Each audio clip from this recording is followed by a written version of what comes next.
out there, come for a ride with me. I am looking forward. I'm focusing on my driving.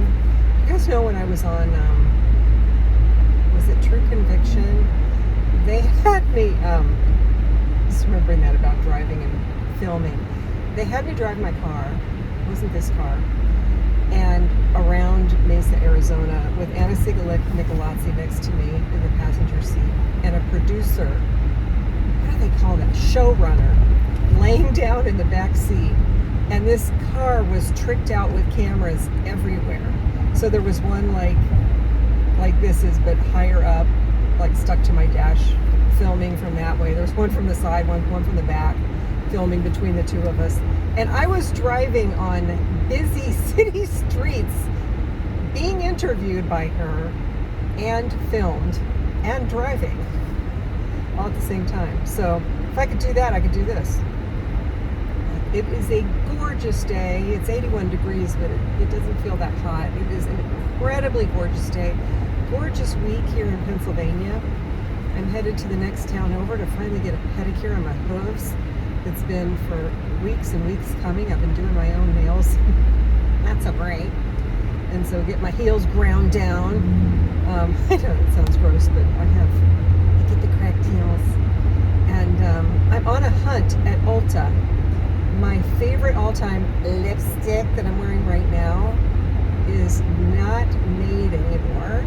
That color, like, why do they do that to us?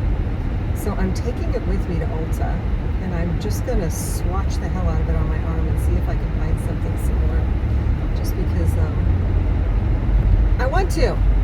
So I'm doing a little bit of a girly day. John, my husband, he's so sweet. He's like, you go pamper yourself. I love it when you go and do nice things for yourself. Such a good husband. We have had the best couple of days together doing fun things. Last night we drove to State College, an hour and 15 minutes away, to see David Sedaris. If you ever get a chance, recommend it. He's an author, humorist.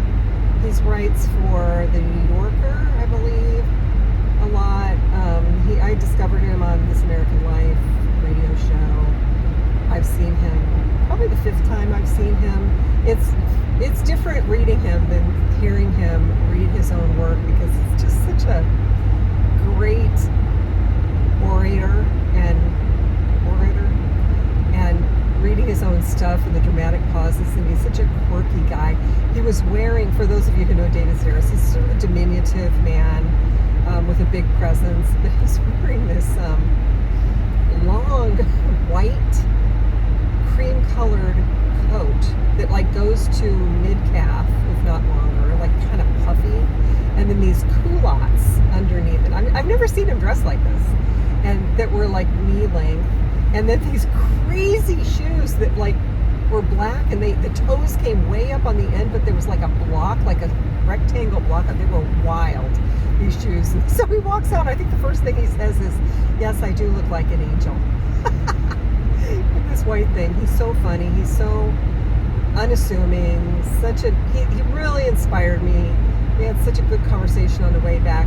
We walked out of the thing, and as we walked in, I noticed it's on campus there, this cool older theater, and I noticed there's like pizza by the slice. And I hadn't really eaten much yesterday, not much for dinner. I wasn't that hungry.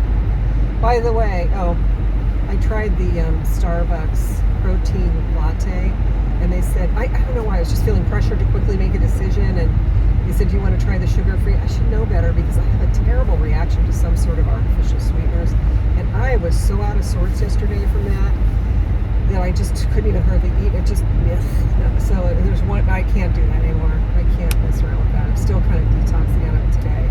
Anyway, blah, blah, blah. So I was hungry, and I had that on my mind, like, oh, I wonder if any of those pizza by the slice will be open. So John wasn't hungry, but he's like, go for it, because I'll be driving. You can eat it in the car. Because it was my car, I could eat in the car. I can't eat in his car. Freaks out. He's very particular about his car, and he knows that I'm like very relaxed about my car. So I got this slice of cheese pizza that, I'm not kidding you, was like the size of my entire upper torso. I mean, this thing was like 15 inches long. It was so huge. I I took a picture of it, of course, on my lap, but it was so awesome. I told him today, because what was your takeaways from last night? And I said, eating that pizza, a big piece of pizza in the car. But also, of course, other things that David Sedaris said in his stories. Fantastic. He's just a fantastic storyteller. If you ever get a chance to see him, highly recommend, or listen to his books on tape, or read his books. Once you listen to him, though, it's kind of hard to read them. I always read them in his voice, but his delivery is so good that, yeah.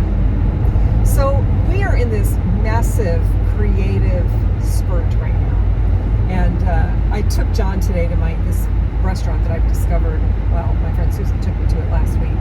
In one town over, we're working our way through the whole menu. We ordered 5 things off the menu, but I'm like, you know what? We'll bring them home. We'll have our dinner tomorrow night out of this. So we just want to keep trying things because we drive a half hour to get there and whatnot. And it's just so like inspired, this food.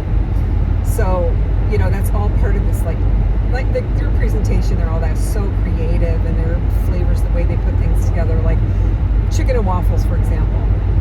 It was this like mini waffle that was a scallion waffle.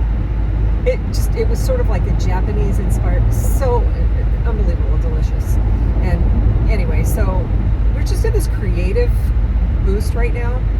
I'm looking forward to later this week.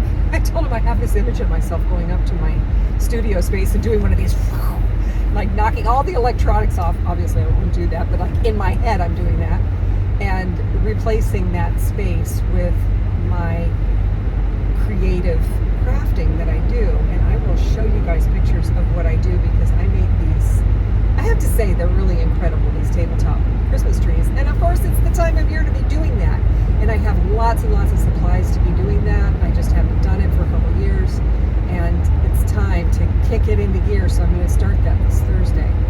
And I'm going to give them as gifts, but I said if I have any that are like really, really, really fabulous, I might see if my friend wants to sell any in her floral shop, because they're very unique. You'll see, they're very unique, and you just don't see stuff like this anywhere. So I'm going to work on that. I'm so excited. I'm like chomping at the bit. And he's just bought this new program. He's working on a short film, and so he bought this new program to be able to take his pictures and turn them into like cartoony, like drawings, his photographs, and then animate them. And so he's looking forward to like diving into that project. I mean, this man so comes alive when he's talking about it right now. He's ready to jump out of his skin. He's so excited to start playing with this program. So we're just in this like super creative mode.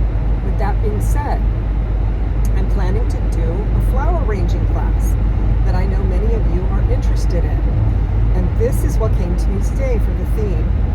I have a friend in Scottsdale, back in Arizona, who's a florist, and if any of you are in the area, you gotta hook up with the Flower Garage in Scottsdale, Danny. And she's amazing. She's really amazing. She's just so innately gifted at like everything, but design-wise, and she's just like Susie. She's one of these people that's a natural at it. Danny has a very specific aesthetic, and we are going to use Danny from the Flower Garage as our inspiration, which I made an arrangement this morning thinking about. I think about her a lot because her aesthetic is so, I can't even describe it. It's so her. It's very identifiable. I mean, I'm scrolling through Instagram and I see it. I follow a lot of flower people, as you can imagine, and I see it and I immediately know that's her. And so I just want to use her as our inspiration. So what I'm going to do is pick one of her arrangements, probably a recent one, because that'll be flowers that are in season and things that we can find. The color palette is one thing. Is a big thing about her, is the colors she puts together. And I'm going to post the picture, or maybe a few pictures of, maybe, I don't know, I'll figure it out, but that she's going to be our inspiration for our class, so that when you go to buy your flowers, hopefully you have a Trader Joe's nearby or the grocery store or whatever, you can take this picture, have it on your phone, and kind of look for flowers that fit in that. And I'll kind of give you like, okay, we're going to want, a bunch of spray roses or whatever, 2 bunches of greens, whatever it is, and whatever kind of vessel. And you just use whatever you have at home, vase-wise. We will probably use a short vase that's got a 4-inch or wider mouth to the top of the diameter. And, you know, maybe like 4 or 5 inches tall. I think that we'll use that. But you know what? Feel free if you have any kind of a vase or any vessel. I like using interesting things like a candy dish, or you have an antique bowl or whatever. You know, play around with whatever you have. Obviously, you're making it for yourself. So use your creativity. We're going to go into creativity together with inspiration. So that just hit me today. We're going to be inspired by Danny from Flower Garage, something of hers, and use that as our palette and our inspiration. And then we'll do it online together. I will figure out a way to be filming it at the same time. You know, I'll just have time to figure all that out. And I'm thinking that we may be doing it not this weekend coming up, that's a little too much of a crunch, but the next weekend. I have Lillian then, so I'm not sure. But maybe the following Sunday, because she goes home on Sunday, and yeah, maybe that. I don't know. I'll figure out a date, but I'm just giving you guys a heads up. If you're interested in doing the flower class with me, I'm ready to do it. So it's just a matter of timing. But I will, if you're on Instagram, find the Flower Garage Danny. I'm going to butcher her Greek last name, Chrysagos, I think is how you say her last name. She's just my friend. I don't even know how to say her last name. I met her through flower stuff a few years ago, in person a few times, and so we've hung out. She came to Lewisburg and hung out with me. So she's a person I actually know, and am so inspired by, and just an incredibly creative human. So check her out, and when I get a chance to post this, I will put her link to her stuff, and you'll see what I'm talking about. And then I'm going to pick a palette that's probably in these like pinks and corals and yellows that she uses a lot, and we're going to play in that field and play with this particular design style that's lots of flowers, less filler, less greens, lots of flowers, and she just, I don't know how to say it. She's got the Danny style. That's all I know how to say. Extremely unique. So if you're interested in that, let me know. And if you have any time constraints, because this is going to be a live thing, and you know, you want to be there live for the thing. So if you have time constraints, let me know that, like the time of day or the day that would work best for you. And those of us who can flex around the people who, as best we can, who aren't as flexible with your time, and so that people who want to come can be there. So I'm excited about that. Almost to where I'm going, so wish me luck on finding a lipstick, and hope I don't go into my usual I feel like get really neurotic about picking nail color for my toes. Happens every time. As if I'm like, you know, picking a name for my firstborn. I don't want to get the wrong name. I mean, it's just nuts how I am about picking colors. So, I have a color in mind, so hopefully I can be less cuckoo about it when I get there and get my feet taken care of. Thanks for joining me on my ride, everybody. Hope you're all doing great out there, and be seeing you soon. I also am scheduling a live soon. Might be tomorrow, actually. I was kind of thinking of tomorrow doing a live, because I do have a story, and it's a good one.